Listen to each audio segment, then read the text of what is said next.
ನಮ್ಮ ಸ್ವಂತ ಊರಿನಲ್ಲಿ ಈ ದಿನ ನಮ್ಮ ಸ್ವಂತ ಊರಿನಲ್ಲಿ ನಾವು ಓದಿದಂತ ಶಾಲೆ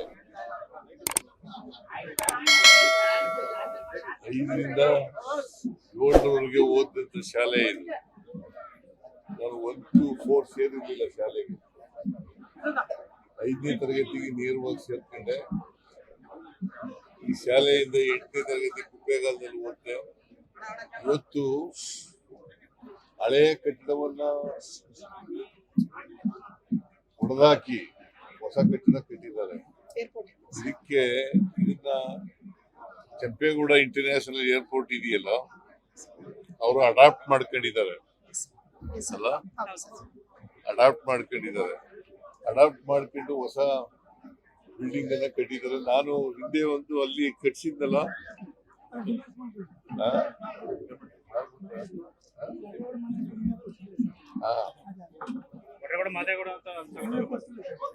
ಈ ಬಿಲ್ಡಿಂಗ್ ಅನ್ನ ಕೆಂಪೇಗೌಡ ಇಂಟರ್ನ್ಯಾಷನಲ್ ಏರ್ಪೋರ್ಟ್ ಇದೆಯಲ್ಲ, ಅವರು ಮತ್ತು ಪ್ರಾಥಮಿಕ ಶಿಕ್ಷಣ ಇಲಾಖೆಯವರು ಇವರು ಸಹಯೋಗದಲ್ಲಿ ಕಟ್ಟಿರ್ತಕ್ಕಂಥ ಬಿಲ್ಡಿಂಗು. ಇದನ್ನ ಅತ್ಯಂತ ಸಂತೋಷದಿಂದ ಇವತ್ತು ಉದ್ಘಾಟನೆ ಮಾಡಿದ್ದೇನೆ. ಇನ್ನು ಈ ಊರಿಗೆ ಏನೇನ್ ಮಾಡ್ಬೇಕಂತ ಇನ್ನೇನ್ ಬಾಕಿ ಇದೆ? ಈ ಊರಿಗೆ ಪ್ರೈಮರಿ ಸ್ಕೂಲ್ ಆಗಿದೆ, ಮಿಡ್ಲ್ ಸ್ಕೂಲ್ ಆಗಿದೆ, ಹೈಸ್ಕೂಲ್ ಆಗಿದೆ, PUC ಆಗಿದೆ. ಸೊ ಆಮೇಲೆ ಡಿಗ್ರಿ ಕಾಲೇಜ್ ಬಂದು ಮಾಡಿದ್ರೆ ವಿದ್ಯಾರ್ಥಿಗಳು ಸಿಗಲ್ಲ ಅಂತೇಳಿ ಮಾಡಿಲ್ಲ. ಇವ್ರಿಗೆ ಇದೆ. ಊರಿನ ಋಣ ಸಂಪೂರ್ಣ ಸಂದಾಯ ಆಯ್ತು. ಊರಿನ ಋಣ ಸಂಪೂರ್ಣ ಸಂದಾಯ ಆಗಿದೆ. ಆ ಸಂದಾಯ ಆಗಿದೆ ಅಂತ ಇಲ್ಲ, ಇವು ಋಣ ಯಾವಾಗಲೂ ಇದ್ದೇ ಇರ್ತದೆ. ಊರಲ್ಲ ಹಾಸ್ಟೆಲ್ ಆಗಿದೆಯಲ್ಲ, BCM ಹಾಸ್ಟೆಲ್ ಬದಲಿಂದ ವೆಟರ್ನರಿ ಹಾಸ್ಪಿಟಲ್ ಇದೆ, ಸೊಸೈಟಿ ಇದೆ, ಜೂನಿಯರ್ ಕಾಲೇಜು, ಲೈಬ್ರರಿ ಇದೆ, ಪ್ರೈಮರಿ ಹೆಲ್ತ್ ಸೆಂಟರ್ ಇದೆ, ಕಮ್ಯುನಿಟಿ ಅಪ್ಗ್ರೇಡ್ ಆಗಿದೆ, ಕಮ್ಯುನಿಟಿ CSC ಆಗಿದೆ, ಈಗ PSC ಇಂದ CSC ಆಗಿದೆ. ಇಷ್ಟೆಲ್ಲ ಮಾಡಿದ್ರು ಸಿದ್ದರಾಮಯ್ಯ ಏನು ಮಾಡಿಲ್ಲ ಅಂತಾರೆ ಬಿಜೆಪಿ ಯಾರು? ಬಿಜೆಪಿ ಏನು ಮಾಡಿಲ್ಲ ಸಿದ್ದರಾಮಯ್ಯ ಅವರು. ಬಿಜೆಪಿ ಅವರಿಗೆ ಸುಳ್ಳು ಹೇಳೋದು ಬಿಟ್ಟು ಬೇರೆ ಏನು ಗೊತ್ತೇ ಇಲ್ವಲ್ಲ. ಇವತ್ತು ಬಿಜೆಪಿ ಅವರು ಧರ್ಮಸ್ಥಳಕ್ಕೆ ಯಾತ್ರೆ ಹೋಗಿದ್ದಾರೆ. ಪಾಪ ಮಾಡ್ಲಿ, ರಾಜಕೀಯವಾಗಿ ಮಾಡ್ತಾ ಇದ್ದಾರೆ, ಮಾಡ್ಲಿ. ಇದರಿಂದ ಅವ್ರಿಗೆ ರಾಜಕೀಯ ಲಾಭ ಸಿಗ್ತದೆ ಅಂತೇಳಿ ಅನ್ಕೊಂಡಿದ್ದಾರೆ. ಅದು ಸಿಗೋದಿಲ್ಲ. ಯಾಕಂತಂದ್ರೆ ನಾವು ಅಲ್ಲಿ ಧರ್ಮಸ್ಥಳದ ಬಗ್ಗೆ ಅಪಾರವಾದಂತ ಗೌರವ ಇದೆ, ಮಂಜುನಾಥೇಶ್ವರ ಬಗ್ಗೆ ಅಪಾರವಾದಂತ ಗೌರವ ಇದೆ. ಅವರು ರಾಜಕೀಯ ಮಾಡ್ತಾ ಇದ್ದಾರೆ. ಈಗ ಬಿಗಿನಿಂಗ್ ನಲ್ಲಿ ಯಾಕೆ ಮಾಡ್ಲಿಲ್ಲ? SIT ಆದಾಗ ಯಾಕೆ ಮಾಡ್ಲಿಲ್ಲ? ಆಮೇಲೆ ಬಹಳ ದಿನಗಳ ನಂತರ ಏನು ಸಿಕ್ಕಲ್ಲ ಅಂತ ಗೊತ್ತಾದ್ಮೇಲೆ ಆಮೇಲೆ ಮಾಡಕ್ ಶುರು ಮಾಡುತ್ತೆ ಅಲ್ವಾ? ಸೊ ಇದು ಡೋಂಗಿತನ ಅಲ್ವಾ? ಈಗ ಮೈಸೂರಿಗೂ ಬರ್ತಾ ಇದ್ದಾರೆ ಸರ್, ಚಾಮುಂಡಿ ಚಲೋ ಅಂತ ಮಾಡೋಕೆ. ಮೈಸೂರಿಗೂ ಕೂಡ ಚಾಮುಂಡಿ ಚಲೋ ಅಂತ ಬರ್ತಾ ಇದ್ದಾರೆ ಬಿಜೆಪಿ. ಚಾಮುಂಡಿ ಚಲೋ ಈಗ ನಾನು ಮೊದಲೇ ಹೇಳಿದ್ನಲ್ಲ, ಬಿಜೆಪಿಯವರು ಅವ್ರು ಏನ್ ತಿಳ್ಕೊಂಡಿದ್ದಾರೆ, ಹಿಂದುತ್ವ ಗಟ್ಟಿಯಾಗ್ತದೆ, ಹಿಂದೂಗಳಿಗೆಲ್ಲ ಒಟ್ಟಾಗ್ತಾರೆ ಅಂತ ಅನ್ಕೊಂಡಿದ್ದಾರೆ. ನಾನು ಐ ಆಮ್ ಆಲ್ಸೋ ಹಿಂದೂ, ಗೊತ್ತಾಯ್ತಾ? Is also Hindu. ಅಯೋಧ್ಯೆ ರಾಮ ಮಂದಿರ ಇಲ್ಲೇ ಮಾಡಿದ್ದಾರೆ ಸಾಹೇಬ್ರು. ಅಯೋಧ್ಯೆಯಲ್ಲಿ ಮಾಡಿರೋ ರಾಮ ಮಂದಿರ ನಮ್ಮೂರಲ್ಲೇ ಮಾಡಿದ್ದಾರೆ ಸಾಹೇಬ್ರು. ನಾವು ನಮ್ಮ ಊರಿನಲ್ಲಿ ರಾಮ ಮಂದಿರ ಮಾಡಿಲ್ವಾ?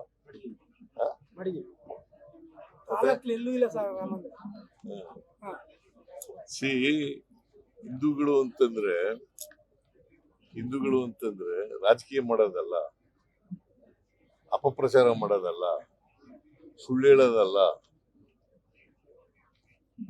ಮನುಷ್ಯತ್ವ ಇರ್ಬೇಕು. ಯಾವನೇ ಆದ್ರೂ ಕೂಡ ಮನುಷ್ಯತ್ವ ಇರ್ಬೇಕು. ಮನುಷ್ಯತ್ವ ಇಲ್ಲದೆ ಹೋದ್ರೆ ಅವರು ಏನಂತ ಕರೀತಾರೆ, ಅವ್ರಿಗೆ ಅಮಾನವೀಯವಾದಂತ ನಡವಳಿಕೆ ಇದ್ರೆ ಅವ್ರಿಗೆ ಮನುಷ್ಯರಲ್ಲ ಅಂತ ಕರೀತಾರೆ. ಬಟ್ ದಸರಾನು ರಾಜಕಾರಣ ಆಗೋಯ್ತಲ್ಲ. ದಸರಾ ರಾಜಕಾರಣ ಮಾಡಿದವ್ರು ಯಾರು? That's what I'm asking. ಹಾ. ಅವರು ದಸರಾನು ರಾಜಕಾರಣ ಮಾಡಕ್ ಶುರು ಮಾಡ್ತಾರೆ. ದಸರಾನು ಮಾಡ್ತಾರೆ, ಅವ್ರ ಮನೇನೂ ಮಾಡ್ತಾರೆ ರಾಜಕಾರಣ. ಸುಳ್ಳು ಹೇಳೋದು ಬಿಟ್ಟರೆ ಇನ್ನೇನಾದ್ರು ಬರ್ತದ ಅವ್ರಿಗೆ? ಬಾನು ಮುಸ್ತಾಕು ಒಬ್ಬ ಕನ್ನಡದ ರೈಟರ್ ಅಲ್ವಾ, ಅವ್ರನ್ನ ಉದ್ಘಾಟನೆ ಕರೆದ್ರೆ ಬ್ರೂಕರ್ ಪ್ರಶಸ್ತಿ ಸಿಕ್ಕಿದೆ ಅವ್ರಿಗೆ. ಎಷ್ಟು ಜನಕ್ಕೆ ಸಿಕ್ಕಿದೆ ಬ್ರೂಕರ್ ಪ್ರಶಸ್ತಿ? ಎಷ್ಟು ಜನ ಸಿಕ್ಕಿದೆ?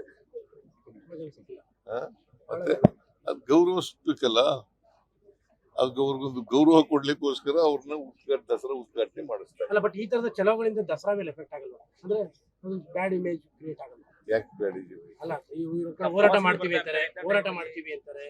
ಈಗ ಕೆಲವರು ಮಾತ್ರ, ಎಲ್ರು ಮಾಡ್ತಾ ಇಲ್ಲ. ಹೌದು, ಅವರು ಹಿಂದೂಗಳೆಲ್ಲ ಅವ್ರ ಜೊತೆ ಇದ್ದಾರ.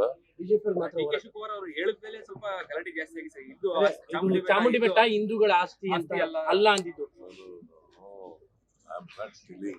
ಹಿಂದೂಗಳ ಆಸ್ತಿ, ಮುಸಲ್ಮಾನರ ಆಸ್ತಿ ಅಂತ ಹೇಳಕ್ ಹೋಗಲ್ಲ. ಅದು ಹಿಂದೂಗಳ ಆಸ್ತಿನೇ ಇರ್ಬೋದು. ದಸರಾ ಅನ್ನೋದು ನಾಡಹಬ್ಬ ಅಲ್ವಾ? ಹೌದು, ಆ? ಎಕ್ಸಾಕ್ಟ್. ನಾಡಹಬ್ಬ ಅಂತಂದ್ರೆ ಏನು? ಎಲ್ರಿಗೂ ಸೇರಿ ಎಲ್ಲ. ಎಲ್ರೂ ಶೇರ್ ಮಾಡೋದು. ಹಿಂದೂಗಳು, ಮುಸಲ್ಮಾನರು, ಕ್ರಿಶ್ಚಿಯನ್ರು, ಬೌದ್ಧರು, ಸಿಖ್ರು ಎಲ್ರೂ ಶೇರ್ ಮಾಡೋದು.